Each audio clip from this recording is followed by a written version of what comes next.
दिल्ली विधानसभा निवडणुकीला आता 5 दिवस बाकी असतानाच राजकीय भूकंप झालाय, कारण आम आदमी पक्षाच्या 8 आमदारांनी राजीनामा दिलाय।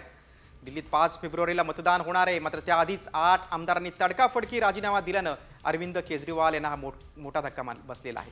एवढंच नाही तर आपमध्ये भ्रष्टाचार सुरू असल्याचा गंभीर आरोप देखील या आमदारांनी केलाय। अरविंद केजरीवाल यांनी या सर्व आमदारांची तिकीटं कापली होती आणि त्यांनी आता राजीनामा देण्याचा निर्णय घेतलेला आहे। दिल्लीतील ही मोठी राजकीय घडामोड आहे। दिल्ली विधानसभा निवडणुकीला आता 5 दिवस बाकी असतानाच राजकीय भूकंप झालाय, कारण आम आदमी पक्षाच्या 8 आमदारांनी राजीनामा दिलाय। दिल्लीत 5 फेब्रुवारीला मतदान होणार आहे, मात्र त्याआधीच 8 आमदारांनी तडकाफडकी राजीनामा दिल्यानं अरविंद केजरीवाल यांना मोठा धक्का बसलेला आहे। एवढंच नाही तर आपमध्ये भ्रष्टाचार सुरू असल्याचा गंभीर आरोप देखील या आमदारांनी केलाय। अरविंद केजरीवाल यांनी या सर्व आमदारांची तिकीटं कापली होती आणि त्यांनी आता राजीनामा देण्याचा निर्णय घेतलेला आहे। दिल्लीतील ही मोठी राजकीय घडामोड आहे।